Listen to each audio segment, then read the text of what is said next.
Now that it's January and I'm starting seeds for the coming year, it definitely feels more real. Hey guys, what's growing? I'm shooting this on my phone, so it's not going to be great quality, and it's loud in here. I came in to check to see where the leak is happening. Kind of hard to tell. I mean, it's coming from right here and running down this beam. It's definitely wet and saturated, and I can see drips coming off of here. Here, I'll show you. Okay, so that wood is wet. It's wet down this whole beam here and dripping off the end. But I don't know what's causing that. It's just this one beam that's saturated. And it doesn't go all the way to the top. So I think, if I can see some wetness here as well, I think maybe there's a crack in the plastic or something outside. It's just enough to get that wet. Yeah, I don't know. I mean, not really a big deal. I'm not too concerned with that. You can see the outside, the plastic overlaps, you know, the upper piece overlaps the lower piece, which is how it should be. So that's all proper and functional. And it's wet in here, but that's just from humidity because it's been pouring rain for about 12 hours. The ground is very wet, but we don't actually have a river flowing through here right now. However, I think last night we did. We had some, one of our storm drains, one of the downspouts from the house was clogged, and it backed up so much that the gutter backed up, and it pushed water into one of our window frames in our bedroom, and it was leaking in our bedroom. At the height of the storm, it was pouring rain. In fact, we got 1.5 inches in 1 hour. So it was really, really coming down hard. Everything is super saturated, and it's going to continue to rain today. Tomorrow we'll have scattered showers, and then it's going to rain again. Not this heavy, but close to it for 4 days. So what we're dealing with now, and we're lucky because we're not having major flooding like a lot of people, and I have friends who've got it right now too, is more of the pool issue. So you can see the pool, last night it was overflowing completely. It was just running in a big sheet. They can't come in and flock it to trap all of the silt until after all this rain, because the waterfall that's causing the mudslide into the pool, come out here with my phone, over there where the sandbags are, there's a waterfall up the hill that just comes down and basically floods into the pool. So like I said before, it's an issue that we're going to have to treat from up above. This dry season, we're going to have to do some major earthwork movement up there, and potentially on our hillside as well. So, you know, we weren't planning on doing that, and then you can see we've got, you know, standing water here, but this is better than it was last night, because this entire lawn was under standing water, but it drains. And then the creek, see if I can get you there without getting too wet.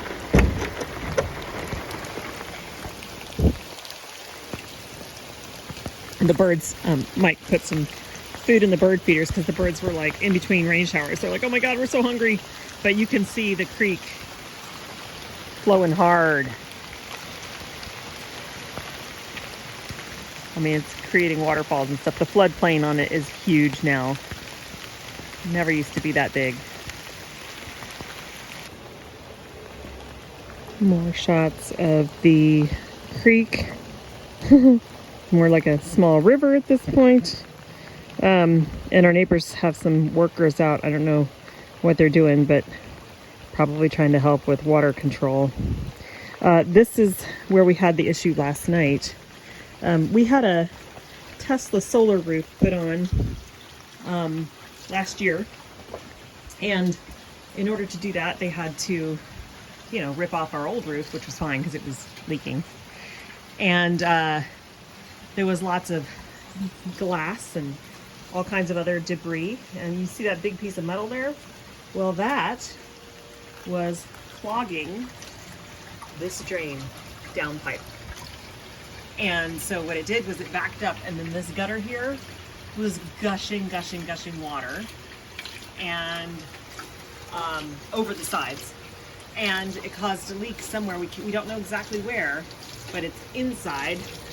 It was dripping. So we have the carpet's wet in there, and we've got a bucket. I had a bucket collecting water last night, but now at least I gave Mike a big stick last night. He had to come out here in the driving rain and clear out this gutter, as well as, you know, shoving down. So he had to clear all the debris, and there was like glass and nails and all kinds of stuff in there.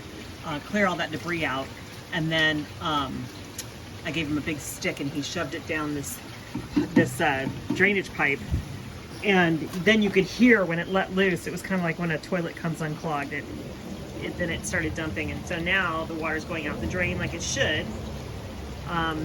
And there's no more water coming over the top of the gutter because it's all cleaned out. So we won't continue to have that problem, but we're going to have somebody come in and fix the drywall and all that kind of stuff, because it will start to swell and all that.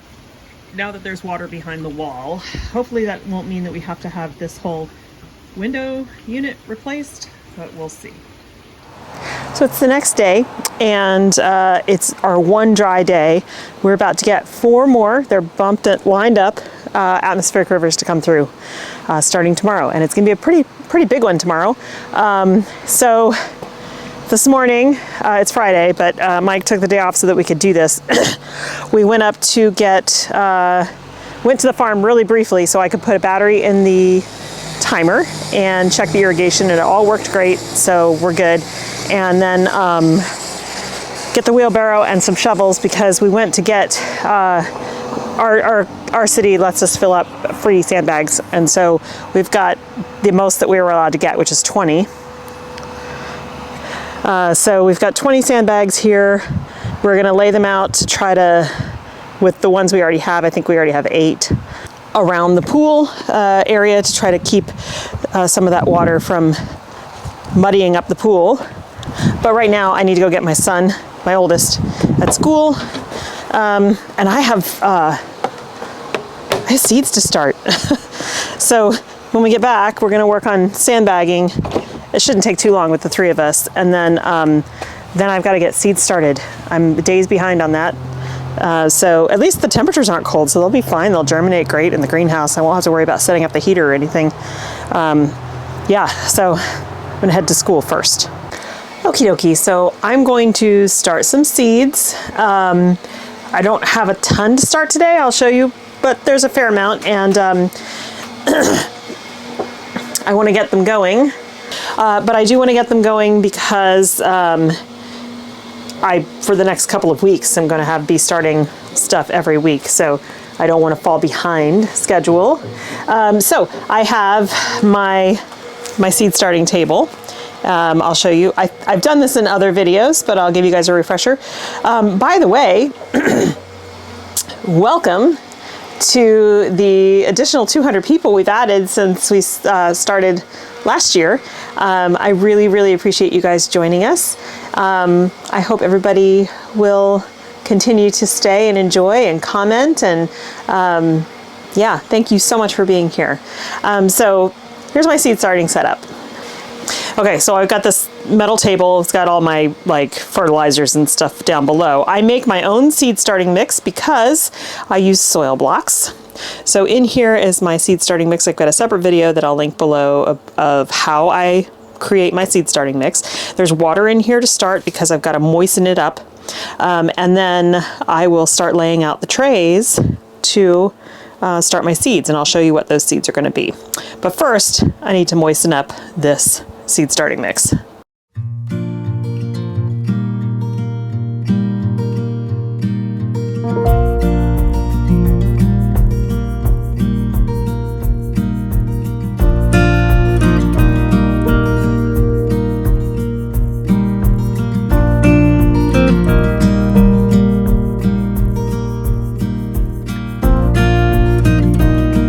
when soil sits dry for a long period of time, it becomes hydrophobic, meaning it repels water.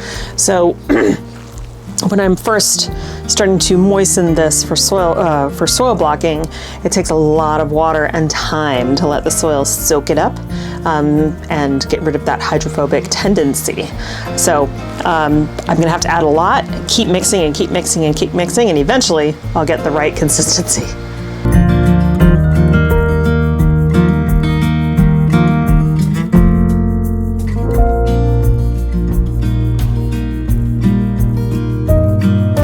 All right, so I think I'm pretty much there. This is kind of like the consistency of brownie mix, maybe a little bit drier than that, but I can see water in it, and I think it's going to be good for making soil blocks. So here's my soil blocker. This is a 3/4 inch soil blocker. I also have a big one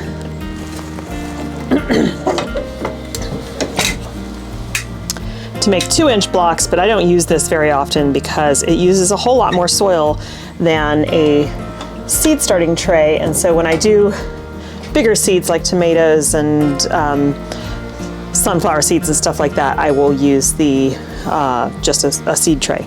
But here's my soil blocker. There are 20 cells here. So I'm going to test it out, see if it's a good consistency. Yeah, that's a good one, because then when I release, it keeps the blocks. So, all right, so now I need to set up my trays. So what am I starting today anyway? A whole bunch of stuff. Some catnip and some gourmet mixed greens. These are for the kitty. She does like them a lot, so I'll be starting those. And then I am starting, so these, I've taken them out of my box that has everything from my spreadsheet in order. This is week 1, which is what we're in right now. It's the end of week 1. And so the first thing I'm going to start is Firmament. Cynoglossum. Chinese forget-me-not. Firmament is the variety. These, let's see. Lightly cover seeds with soil as darkness is needed for germination. So that's the one thing I pretty much always check because I forget, honestly. I like, how many years have I started zinnias and I still always check, do they need light to germinate? I just don't remember things like that. So I usually keep that in my spreadsheet so that I can just look it up. But it's also usually on the packet, the seed packet. So starting these are going to be for cut flower production. And then the rest of this stuff I think is just veggies for the most part. Oh no, I mean I've got flowers in here, but they're not for cutting. So I'm going to start the Chinese pig celery. This is in here, but it's not going to be started in soil blocks. It's going to go out to the garden. We need some more radish. I've got delphiniums that I'm going to start. These are the Magic Fountain Mix, and also Blue Donna, another delphinium. And then I've got a bunch of violas. I've got this one, this Antique Leta, and Freckles, viola, which there's no photo on here for. This is a new one this year for me, Arkwright Ruby. And I love these violas because they're totally frost tolerant, so I can start them now in January, put them out in my containers, and they'll be good even through frosts up until, April. And then I also have other violas, Brush Stroke, Helen Mount, and Antique Shades, and these are all ones I grew last year. And then I'm starting some lettuces. I've got this Gemstone mustard blend, and this bok choy is actually really good. It's great. We use it a lot. And then some Little Gem lettuce. These are seeds I saved from last year. So all of this stuff can go into soil blocks. And I think though what I'm going to do, so when I'm starting my flowers, I start in very large trays. But for the smaller stuff where I'm maybe only going to be starting 20 seeds of this or 20 seeds of that, I like to use these little trays. These are old meat trays, like chicken, etc., that you get, and clean them off with bleach, and then I use them until they fall apart. to start seeds in, because one of these, this is the short one, will fit 2 of my soil blocks, so that's 40 seeds on one of these little trays, and the bigger ones fit 3 soil blockers, which is 60 seeds. So I write the variety names of what I've started on painter's tape, because it doesn't fall apart as easily, and then I just peel it off. This is last ones here. When I'm done with these, when they get, you know, up potted, then I clean these with soap and water, and I disinfect them for the next round, because you know, you don't want to spread any potential viruses, molds, etc. that you had in your previous seed tray sprouts to your next new ones. So just always disinfect your stuff. All right, let me get these all labeled out, and then we'll start making soil blocks, and then we'll starting our seeds.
So there they are.